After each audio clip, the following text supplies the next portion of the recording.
Assalamualaikum and a very good morning everyone. Welcome to Razak School of Government's 5th webinar. Today's webinar is called Leaving No One Behind. Before we get started, I would like to go over a few housekeeping items and the structure of our webinar session today. To those who follow this webinar through Zoom, please mute your microphones. We are also broadcasting this webinar live on our Facebook. This webinar session is divided into 3 segments. First, we will begin with key questions posed to our guest speaker. Then, we will answer questions from participants. At any time during the webinar, you may submit your questions to the guest speaker. Just type your questions in the chat and comment section. Please keep your question short and straightforward. As time allows, we will address as many questions as possible. Lastly, we will wrap today's webinar session. This webinar is recorded and you will be able to access this recording via our Facebook and YouTube page. Without further ado, I would like to introduce our guest speaker today. Yang berbahagia Professor Datuk Norma Mansor, who is currently the Director of Social Wellbeing Research Centre, SWRC at University of Malaya, a position she holds since 2013. Prior to this, she was the Dean of the Faculty of Economics and Administration from April 2004 to June 2009.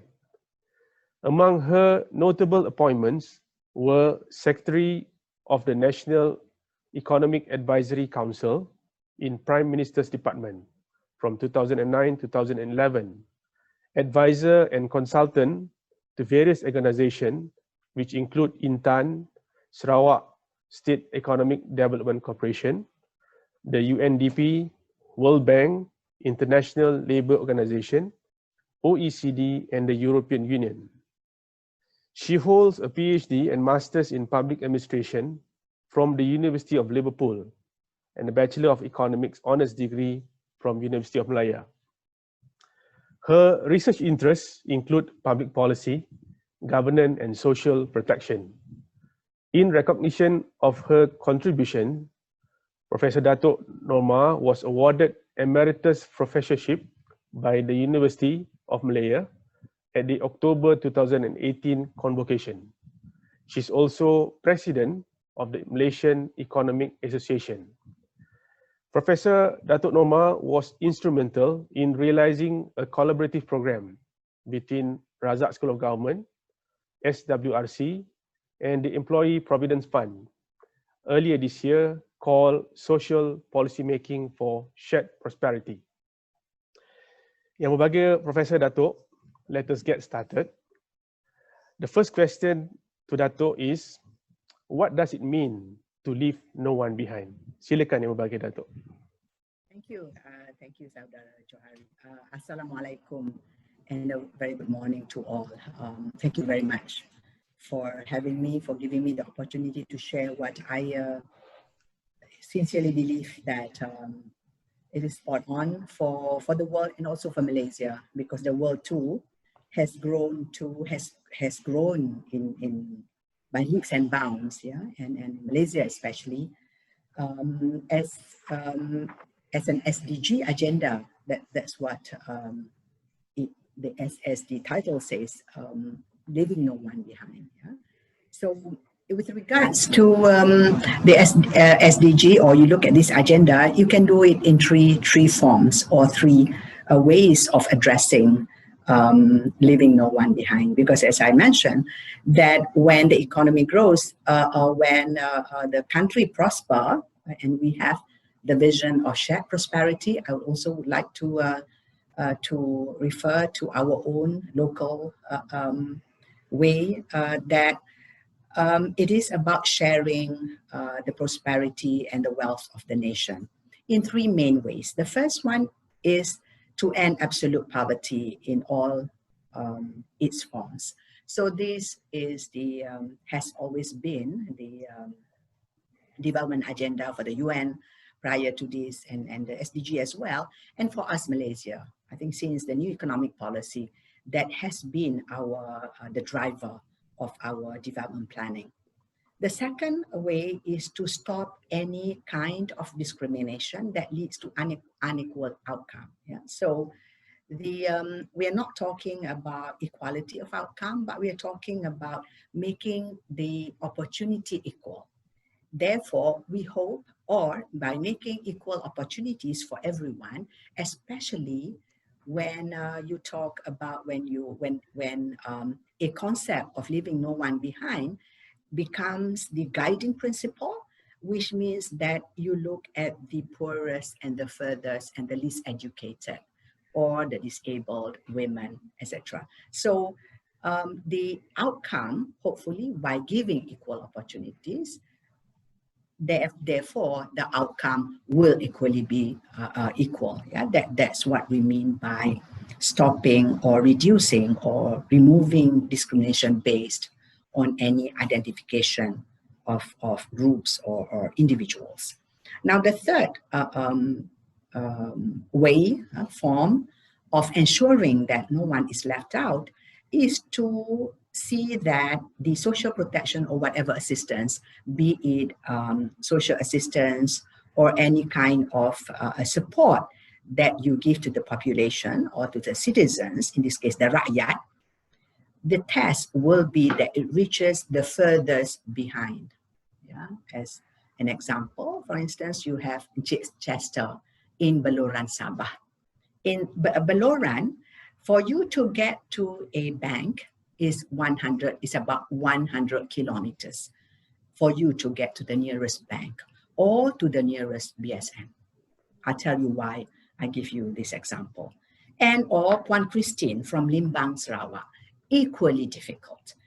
She will have to take a boat, she will have to travel long distance, and in the first place, does she know that she's entitled or that she can access, or she is that she's one of those targeted by that social protection program.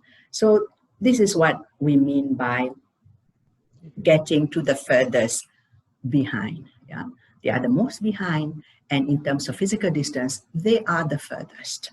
So that's, to me, that's the test of whether are you sincere about sharing the prosperity that we have built so far. Yeah.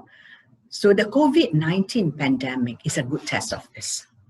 And hence my article in the NST, within a week or two after the pandemic or after the government started rolling out support or cash transfer for the rakyat, whether my concern was whether people or whether Encik Chester and also Puan Christine from Limbang, Sarawak are able to receive this support. So Joe, I think that's where we have to look at our databases. We have very good programs, social welfare programs in this country, but are we reaching the people that is supposed to receive the assistance? Yeah, or is it only for those who are able to register, who are able to fill out the forms? Yeah, we have improved from filling out the forms into registering online, but are they able to? Are our digital digital reach would be able to reach these people, or do they know how? Yeah, so these are some of the, or rather, when you want to talk about sharing and getting to the target group, Right. these are some of the questions. Yeah. Okay. Thank you for the response, Datuk. The essence of your sharing just now is that leaving no one behind have some relation with the larger sustainable development goals. And we are looking at 3 various forms. The important thing here is to ensure that we can reach everyone, and the COVID-19 pandemic is a good test to see whether this principle has been observed too. Let us go to the second. If you want me, yeah, if I can continue that, if you want to really look at or evaluate which or to which SDG is linked to, SDG 1, SDG 3, SDG 5, 8, and 10. These are, of course, the sub insight would be, or the sub points will be the how it is related to the agenda, leaving no one behind. Yeah. Okay. Allow us to go to the second question, Datuk, which reads, why leaving no one behind matters? Yeah, Malaysia is very well on the road to becoming a developed nation. Yeah, and what does it mean, a developed nation? Now, how do you feel when a certain segment of the society or some people in some areas do not feel that they are part of the development? They don't feel that they are. You just take an example of a developed country, which is an Asian country, for instance, in Japan. If you go to Japan, any part, or you go to any part in Japan, you can feel that you are in the developed country. It's not about high buildings. It's not about posh or gleaming, beautiful homes or buildings, yeah. But it is about basic amenities. It's about the infrastructure. It is about the well-being of the people. People live like they are in a developed nation. So therefore, it matters. It matters if you talk about from the economic development perspective. It matters if you talk from human rights perspective, because those are basic rights. Economic rights are very basic rights. Everyone is entitled to a life or a standard of living that is acceptable, yeah, that is dignified in a society that claims to be a developed society. So this is why it matters. It matters because the poorest and the most marginalized are people who do not have access to good health, education, and social protection. And when you talk about a society where a prerequisite for good economic development is that you will have social stability. Without, when a group of people are left behind, you can see that it is hard to ensure that the society is socially stable. The examples around us in the world shows that all these crises, the civil war that happens in the world, is because certain groups felt that they are left behind, they are marginalized. Therefore, it is important. Now, it is also important because inclusion, yeah, social inclusion, because leaving no one behind it is about inclusive development, or is about inclusion in development planning and development progress. Because if there is a high and rising inequality, it will create unemployment and social inclusion.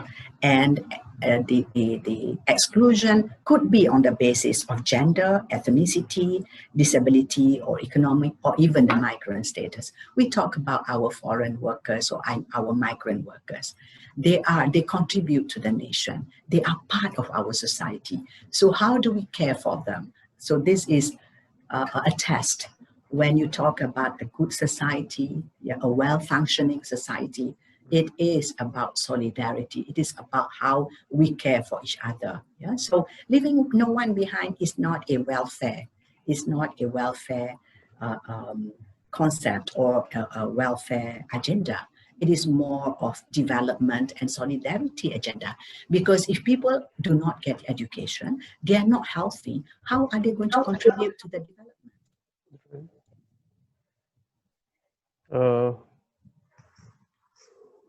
We lost your voice, Datuk.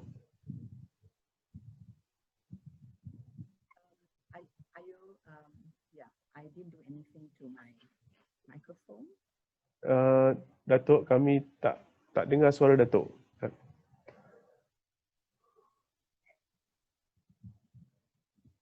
It's not unmute. Let me try again. Can you hear me? Tak berapa jelas, Datuk.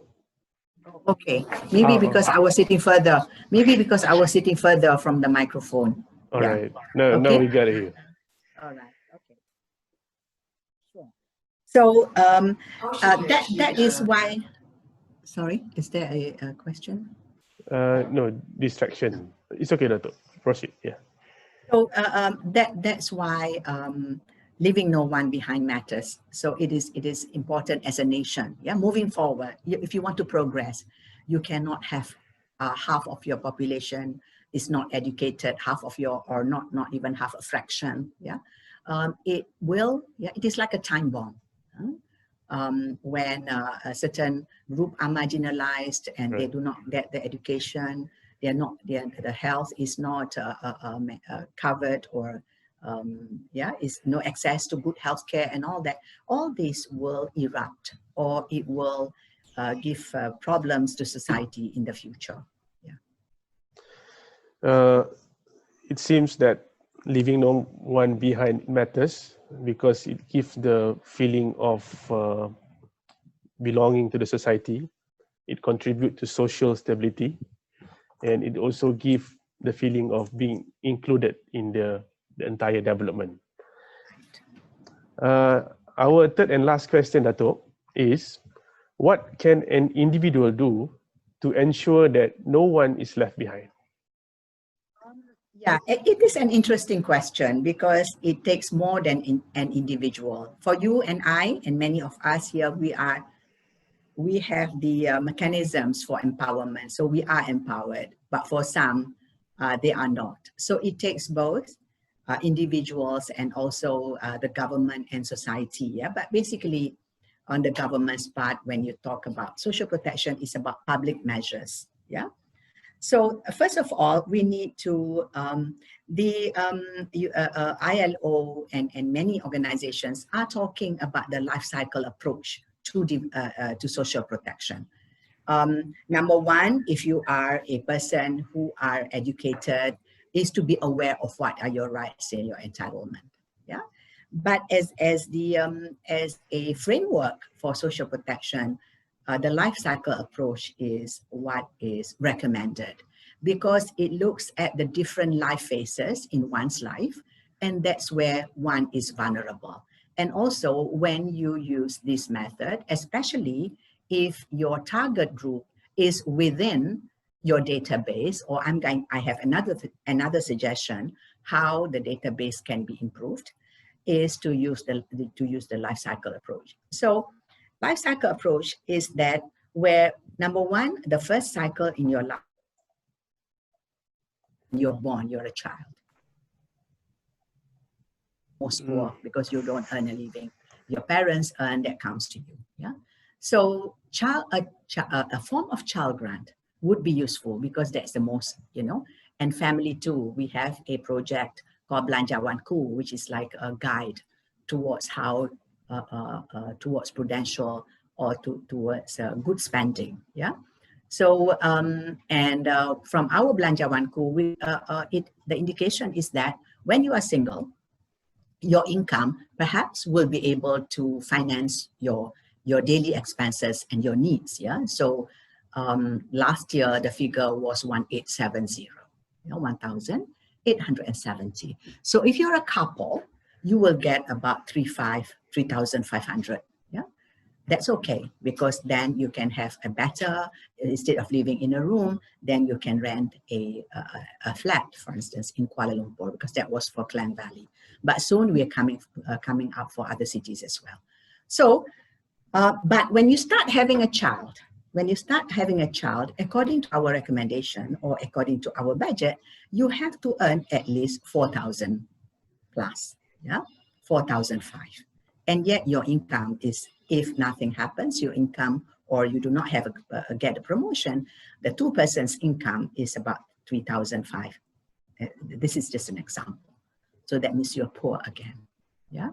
So that the stage of you before becoming a parent or becoming parents, you will, the woman will be pregnant. Yeah. So another weak stage, or another what you call vulnerable stage that we say in our life cycle, which is a pregnant woman. So in many countries, maternity grant, or maternity benefit is also given, and usually given after 3 months, because within 3 months, your pregnancy cannot be confirmed or is not necessarily granted. So for the next 5 months, because some women, they either cannot work, or they are not able to work, so productivity will reduce, etc. So you will have to cover during that period. Now, why does a country need to support a pregnant woman? We have to, because currently our fertility rate is 1.9. So in order for us to be able to sustain our growth, the population has to grow, and we are my generation, you are younger, Joe, will also be aging. Malaysia will become, or Malaysia is already an aging nation. We will be an aged nation. So we need babies to replace us. So that's what it means by solidarity, that everyone has to be responsible in order for us to carry this as a nation. The future of the nation is our future. Now that's maternity. And as adult too, so we talk about supporting the children. So to support the children is also supporting the nation. Supporting the children can be until the age of, or people talk about 1,000 days. Evidence shows that within that 1,000 days, that's the most important time in a child's life where the cognitive is formed, cognitive development within that 1,000 days. So we take about 3 to 4 years, So in many countries, the child grant will be to 3 to 4 years, or you can extend if you feel that parents or children need to be supported and for them to stay in school. And as an adult, you talk about unemployment insurance or the employment policy or employment support. We have that. We have the unemployment benefits. But those at the moment for Malaysia is only for formal sector. The informal sector, so we are also proposing that the informal sector should also be part of that. South Korea does it, so other countries perhaps, instead of going for furlough type of support, furlough is fully government, whereas when you talk about employment insurance, is contributory, both supported by government and also supported by individuals, because we too have to be responsible. We as individuals has to be responsible for our future. That's when you are an adult. And when you are older, you can be so again, if I can refer to the pandemic, to the recent COVID-19 pandemic, you can be working and above certain level at certain time, and at certain time when COVID-19 pandemic happens or any kind of crisis happen, you can be poor. So this is what they call the new vulnerable, that happens after a crisis. So stats like this or measures like this will be able to support us when we need it. When we don't need it, perhaps that can be saved, can be invested for the investment to grow. Just like the way the EPF grows its investment, just like QUAP grows in its investment, and just like SOXO grows its investment. So that's what I mean. And then you can reap it either when you are when crisis hit you or when you reach certain age. Many countries and only a few countries, all OECD countries, have this what they call basic pension or social pension, that when you reach certain age, that you get a minimum amount that would at least support you for basic expenses. Thailand has it. Thailand, when you reach the age of 60, you will get 500 baht. 500 baht is equivalent to about 60 ringgit perhaps per month. Now, when we talk about support, we are talking about support that is continuous and per month. By giving one lump sum, many of us are educated in economics. We know that propensity to consume, the higher you.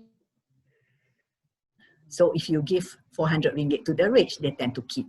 Whereas you give 400 ringgit to the poor, they will spend. So and yet we want to influence behavior.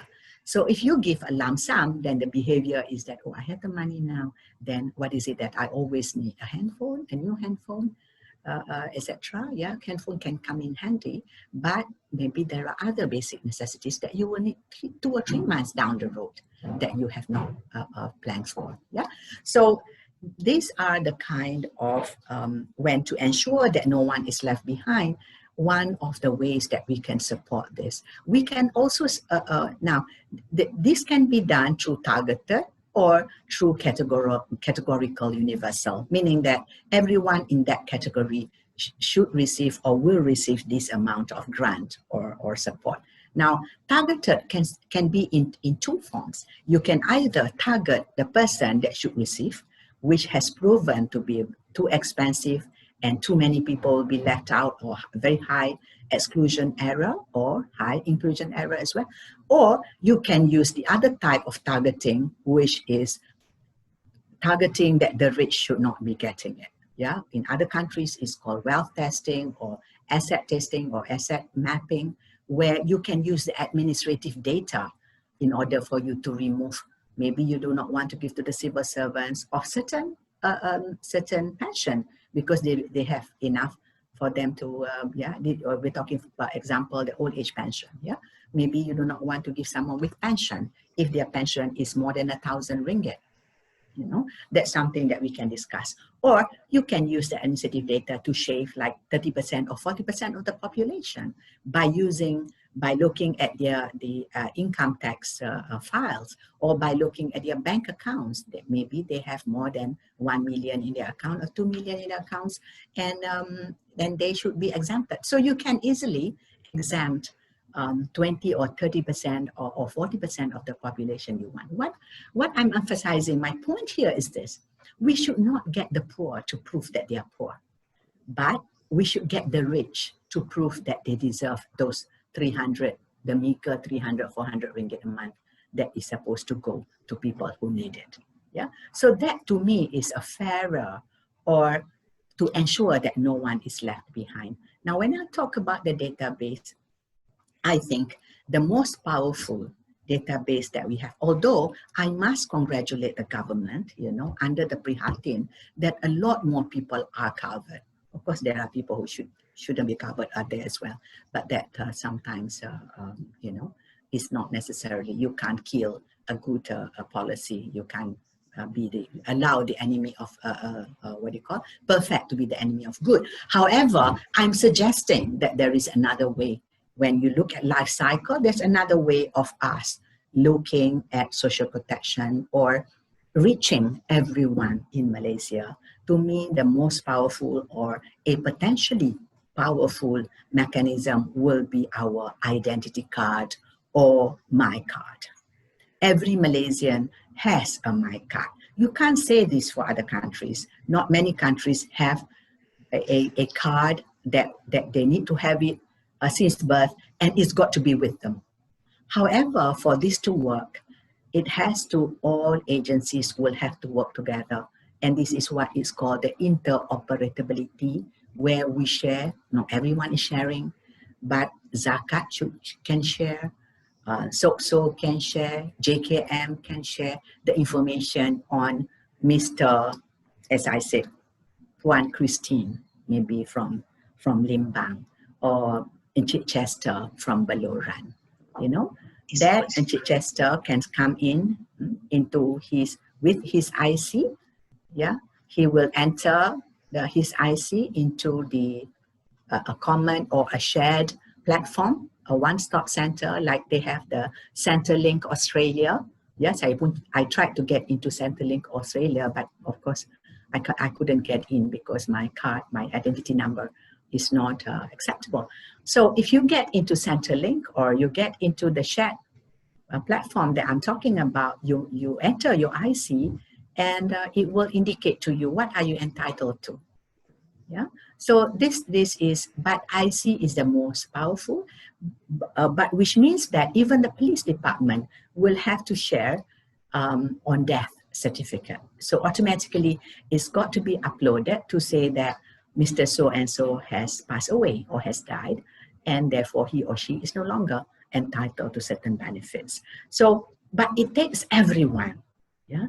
But I am hopeful that we can do it, yeah, if we are, because Malaysians in general, yeah, this can be observed from the pandemic, the COVID-19 pandemic, that how every Malaysian participated in trying to make life better for the other person. But social protection is not a one-time thing. It has to be a continuous support for some people, because they're disabled with pandemic or no pandemic, they would still be the way they are. Yeah, a child who's poor with pandemic or without pandemic, they will still be poor. When there is a stimulus package or stimulus measure comes in, is supposed to top up of what the vulnerable groups or people in the vulnerable stages in their lives have been receiving already. It should be in addition and on top of that. Now, the other problem or the other challenge with a system that is very targeted and has to be checked and administered is the administrative cost. There are so many evidence. There are a lot of evidences out there in other countries that shows that with a strict type of means tested, targeted, that about 11% of the cost of the program is on the administrative cost. Yeah. So, ladies and gentlemen, you are out there. You are civil servants. Government is formed for a purpose, and we can redirect our purpose. People who are normally doing the checking, the verification, can be doing other things. There are so many other things, other kinds of services that Malaysia would require, especially when you talk about becoming a developed nation. One way or one of the emerging a sector that has emerged is the care economy. Yeah, from the pandemic and the demographic shift that Malaysia is experiencing, where we are going to have more of those aged 60 and above or 70 and above as a population. We will need people to care. Not everyone have children, not everyone have family members that can care for them. But there will be some who, even with children, their children will need to go out and work. And that is why when you talk about social protection, where you target phases in life, the old person too, he may not have his pension, but if there is basic pension or the social pension, at least you maintain his dignity or her dignity, that he too or she too has an income, even if the family care for them. Or if they can't afford, then they can use that in order for them to come, to hire someone to come and to help them with the house cleaning, to cook for them once a day or 2 weeks, 2 times a week, where you can keep food in the freezer and then reheat it before you eat. So these are, the care economy is one of those that we, I'm part of the TW and also IAPG, looking at the 12th plan, and we are looking into some of this. But I think the civil servants, the public sector, I think has a big role to play here. Yeah, for us individuals as Malaysians, we have to feel that this is part of us. Yeah, the welfare, the well-being of another Malaysian is equally our responsibility. Interestingly, we have a study called the Malaysia Aging Retirement Survey, called short for MARS. We interview Malaysians. Of course, this is a random sampling, and it's sample. It's not everyone that we ask. And when we ask whether we should make it mandatory for children to look after us when we are old, a good 80% said yes. Yeah, so people are beginning to feel that our old belief, yeah, our old filial piety that we take so much pride on, it's not necessarily guaranteed. Yeah. So, so if that is so, then perhaps making children or making family members, because in other countries they have it. Yeah. Of course, people will always go to Singapore as an example, but Singapore is not the only one. Japan has it, Germany has it, that in some form, yeah, it is the responsibility of family members to care for another family member who do not have or the support, yeah, should go to the family members, or the family members have to be responsible before the government takes over. Whichever way, I think we have to do some soul searching that for us Malaysia. But one thing that we should not, that we should leave if we are leaving this webinar is that we are responsible for everyone in the nation. I mean, of course, you can be responsible for ourselves in a society where you want to ensure that someone next or the house next to you is not hungry when your stomach are full. Yeah. So have I meet my time or? That's a very interesting and very comprehensive overview that you gave to us, Datuk, which some of them have been overlooked. For example, you mentioned that every stage of life, attention should be given. And you also mentioned about the formal and informal work that that require both attention. Datuk, we really could feel that your passion when you spoke about the subject. And I think the participant also sharing their passion by asking questions. I would like to read the first feedback that we received from Aniza. Aniza said, integrated sharing database is what we have missing so far, Prof. What is your opinion on this, Datuk? Do you want me to take question by question, or you want 2-3 questions at one time? The second question is a bit long. I think we take the first one, Datuk. Indeed, I agree. Spot on, Aniza. Is it? Yeah. So Aniza, you are spot on that our problem is with the integrated or coordinated data. Yeah. I think there is some confusion when you talk about integrated data as opposed to integrated services. Yeah. In many countries, data can be collected, or services or support can come from various agencies. Yeah, in Malaysia, you have JKM, we have LHDN, we also have Zakat. I always bring Zakat in when we talk about social protection in Malaysia, and we have SOCSO. Yeah, the Zakat in 2018 or 2019. Yeah. Zakat was about 2.9 billion. Yeah, zakat was collected, and that's a big sum of money that can be that is distributed to Malaysians.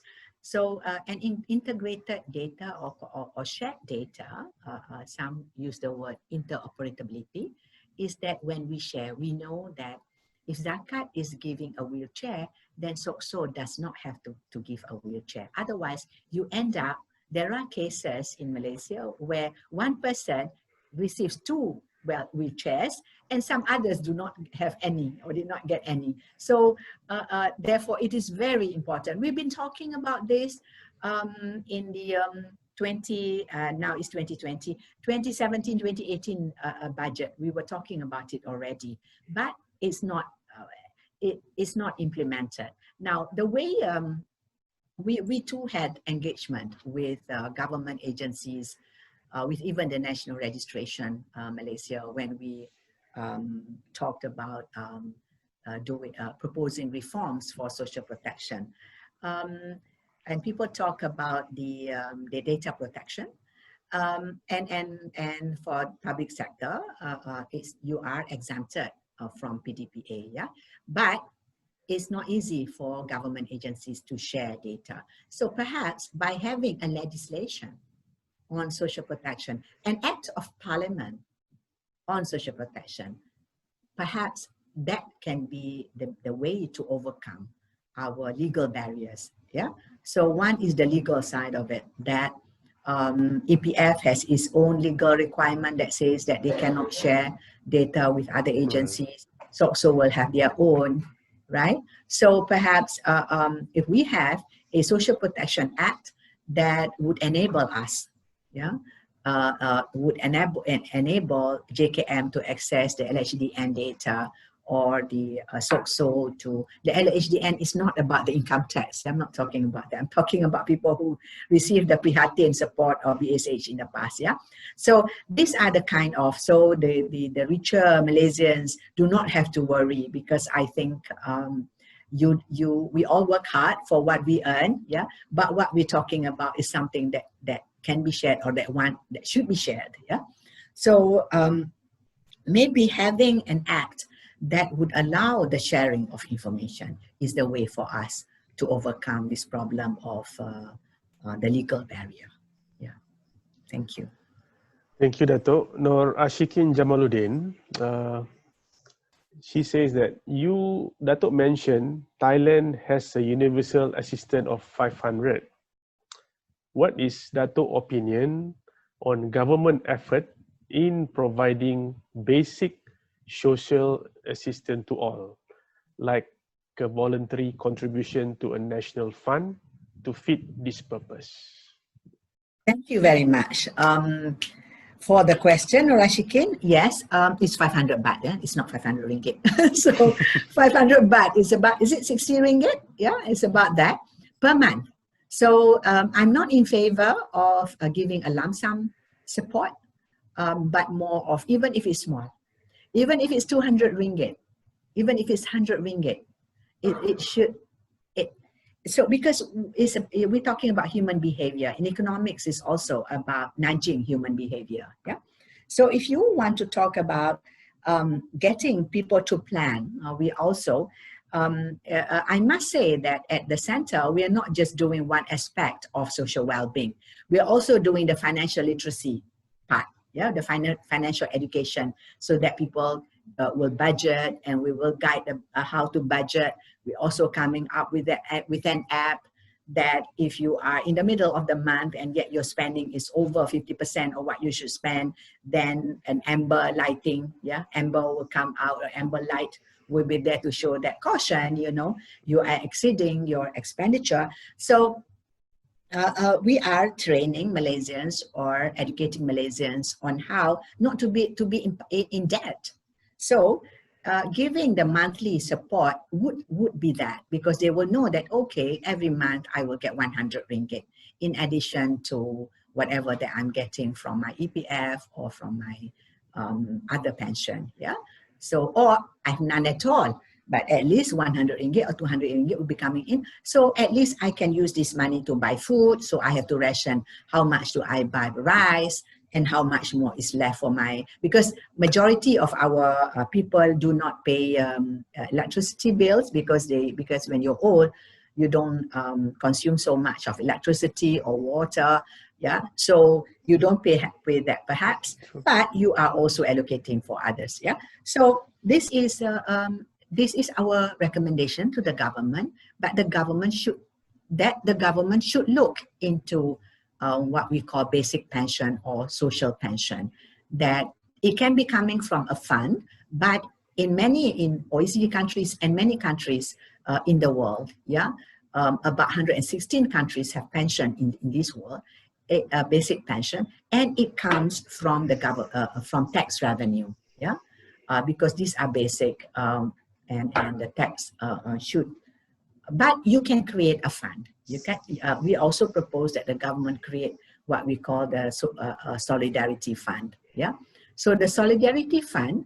The reason why we talk about creating a fund is that the government can allocate a bigger sum at one time, so that this fund is invested to bring income in order to pay out for the payment to be funded payment. Yeah. So when you say a funded payment in the pension literature, it would mean that that program is fully funded from the fund that was allocated and invested, and the returns is used to fund the monthly support that is disbursed to recipients. Yeah. Datuk, as question from Azmah Osman, which I think quite relate to what you have shared earlier, but from a different perspective.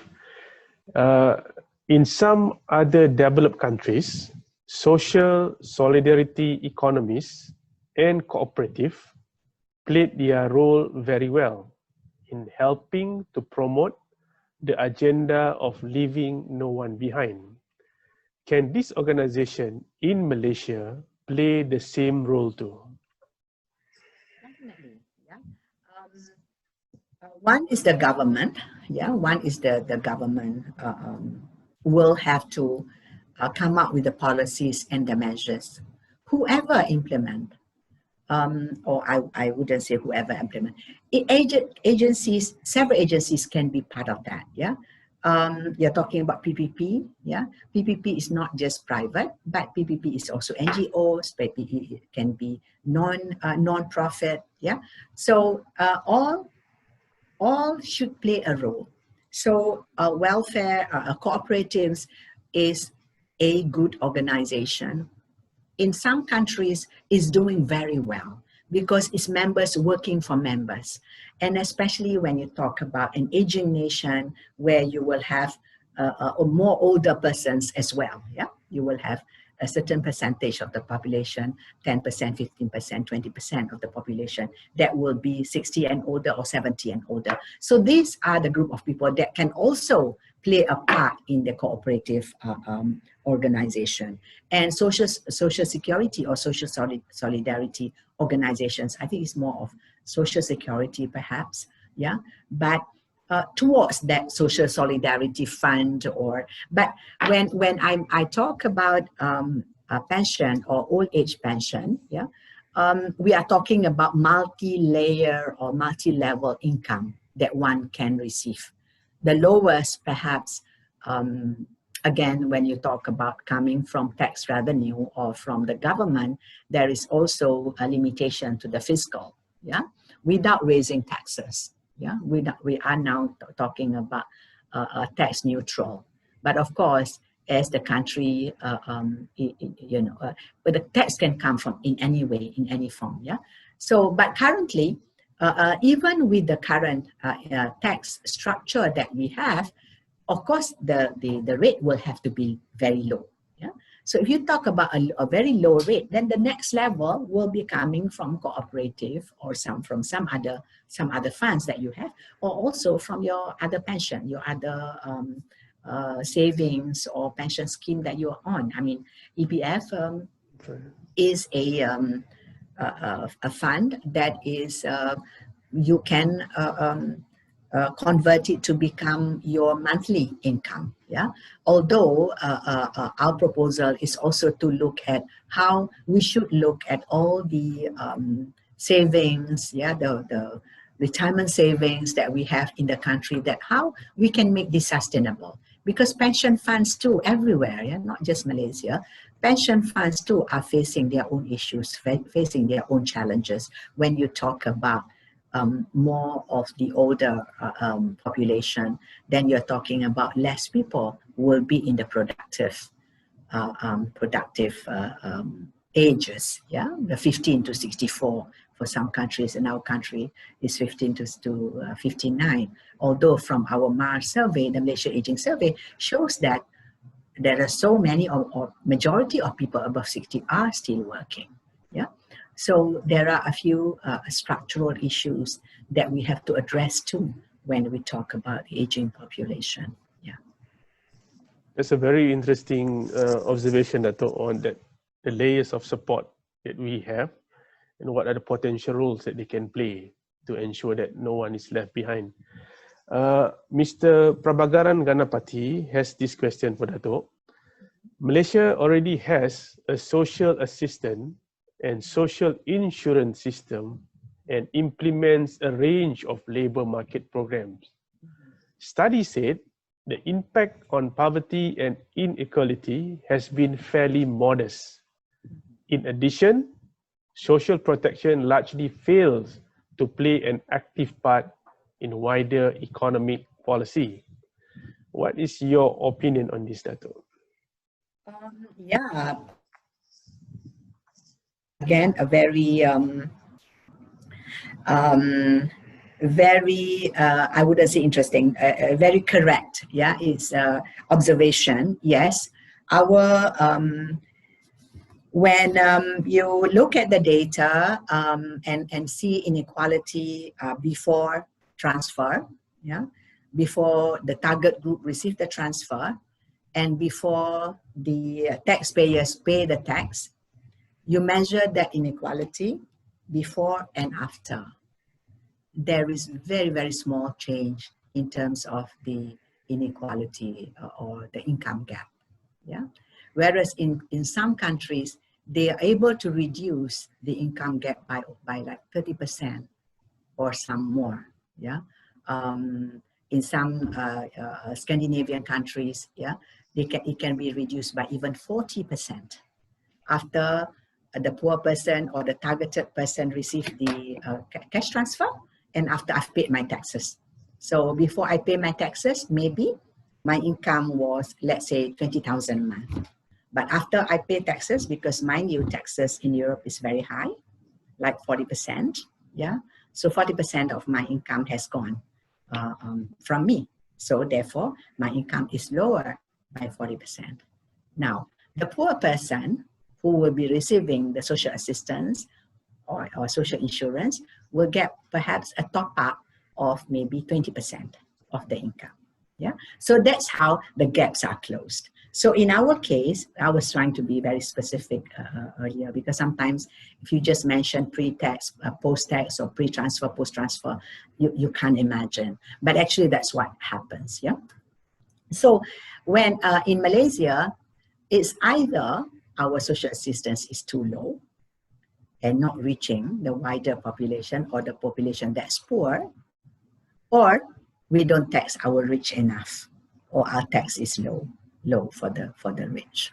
So you either reduce the income of the rich, yeah, and increase the income of the poor, or if you tax so little, you know, the income of the rich come down a little bit, and the income of the poor that's very poor, because the income gap is already high in Malaysia, so the increase is also very low. So the gap will remain big for a long time, yeah, Prabhakaran. So that's the way it is. That's the reality. Yeah? Data doesn't lie, and that's what we see. It's not many studies in Malaysia that shows that despite or after providing social assistance, which is the cash given to bantuan orang tua, bantuan orang miskin, JKM, and maybe zakat as well. Yeah, it is still unable to raise the level of income of the poor, and the rich after the tax and after paying zakat and all that, their income is somehow still high. So yeah, that's how you get the inequality. That's how the inequality doesn't match, yeah, with the taxes and the assistance delivered. Yeah. Datuk, you have considerable experience in the efforts of helping people to reach for attention and assistance. What is one of your concern with regards to the effort that has been put forward so far in ensuring no one is left behind? The government is sincere, you know, in reaching out, in improving the lives of Malaysians. What we have to do now is to come together, yeah, to come together and see what would be the best way. I think individually we all know, but we're not talking to each other and see how can we overcome this, because definitely there will be challenges. There will be challenges even using the IC to make sure that Puan Christine from Limbang and Chichester from Beloran, is part of this, although he doesn't register, yeah, for Prihatin from BSH. You will have to go online and register, but he can't. I mean, he's not educated, or he doesn't have children that's educated, or do not have the Wi-Fi, you know. So, and yet he has the IC, yeah. So we have to come together and try to overcome this. We want to wait for it to be perfect. It will not happen. But we should do what we can. What we should avoid is wastages, because I think the overlaps and the administrative aspect of it, you know, do not. My fear is that any program that we want to implement, the administration side is the one that's taking the bulk of the support, you know. The gaji of an officer of, let's say, 2,000 ringgit, if we were to give, or the salary for the non-Malaysians, the salary of 2,000 ringgit of the administrative officer perhaps can go to, if you are paying 200 ringgit a month to an old person, yeah, you could have given 10 already, yeah. So, or to the child care, child benefit or maternity benefit, or even for the disabled, it can go to them if you make it categorical, you know. So I'm talking about categorical because there are ways of removing the top 10, 20, 30% of the wealthy or the rich. If you want them, you do not want them to be part of that universal categorical, because universal means that you don't have to do the means tested. What you are testing is the rich, the assets of the rich. Yeah. Datuk, it seems that your comment on taxes getting some attention here from Dr. Raymond Maiden. He says taxes are unpopular with the riot. Is this a square that is hard to circle when it comes to leaving no one behind? What can we learn from Scandinavian, where taxes are significantly higher? Right. Yes, Dr. Menon, thank you very much for the question. Taxes brought down governments. Yeah. Now, I think the rakyat, I think the sore point is about corruption. Yeah. But the rakyat will have to learn to discern between corruption and other policies. Yeah, I think the government is spot on addressing corruption. Corruption should not be tolerated, and the trust has to be built among the rakyat. Yeah, so if the rakyat can see that the government is sincere in addressing corruption, then I think they will be softer. You know, they'll be more keen to contribute. However, my message to the rakyat is this as well, that corruption is one issue, but social protection or taxes or what your duty to the country, your obligation to your country is another issue. Yeah. So taxes is something that we have to pay. Someone was sharing the other day that in China, they teach tax in school because tax is seen as a responsibility. So it's part of the citizen program, yeah, part of the citizenship or kenegaraan, if you want to call it, that everyone since small should know that paying taxes is just like, I don't know what else, like understanding of rukun negara, perhaps, you know, it is your responsibility as a nation, you know, to pay taxes. So Malaysians, we have to slowly work on that. However, that's long term. I know that Dr. Menon is not does not want me to talk about that. But yes, taxes is something that we have to address, that our tax regime, our tax structure, and if you know my background, I was also working on the economic, for the economic development 9 or 8 years ago. And that's where we can see that our revenue base is very narrow. Yeah, we rely on a small group of people paying taxes, and yet our subsidy is very general. Yeah, Another businessman shared with us the other day at one of the functions organized by the Economic Action Council that he said it actually to do business in Malaysia is cheap because everything is subsidized. Water is subsidized, utilities is subsidized, and we know that in economics, if resources are subsidized, it can lead to the misallocation of resources. People do not feel that they need to be sustainable in the way they use. They have to plan the way they use utilities, yeah, because it's cheap. So yeah, having said that, if you were to compare with our neighboring countries, our tax regime is you compare with Thailand, Singapore, of course, we are higher. But if you were to compare with just a little bit outside, yeah, that our tax system is very low, yeah.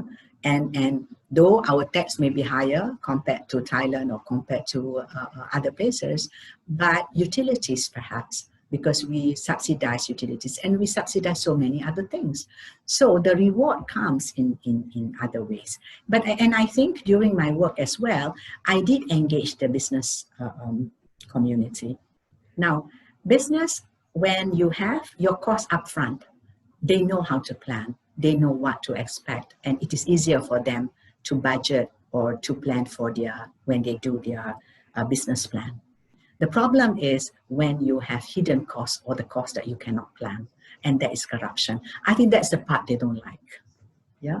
So whatever cost, if it's upfront, that's how much you have to pay. That's how much you have to pay for Social Security, for instance, for your workers or for your employees. That's upfront. And they know they can include that in their business plan as their cost. But if you do not, if it's not upfront, that's where the problem lies. So that is why corruption is an ill or is a cancer in the society where it will affect the economy as a whole. Yeah, because eventually, when people know that we are not serious, yeah, about corruption, it's a cost, and also the fight against corruption will give some impact, negative impact in the beginning to the economy because everyone is like unsure now, you know. But in the long run, it's worth it, yeah, because then people will have more confidence, and especially when corruption is systemic. Perhaps in some countries, if you talk about big projects, yeah, they take, you know, big projects, certain leaders or whatever will perhaps, you know, be part of the process. But when you start from like the lower, you know, from the local government level, you go to the higher level, even if it's an image, even if there's a perception, yeah, it is a cost to the nation. It is a cost to our economy. So if anyone is listening in, you know, that when we talk about corruption, that we have to be serious about addressing it. Yeah. We truly appreciate your wisdom, Datuk. We have come to the end of today's session. Would you like to offer some parting words to the participant, Datuk?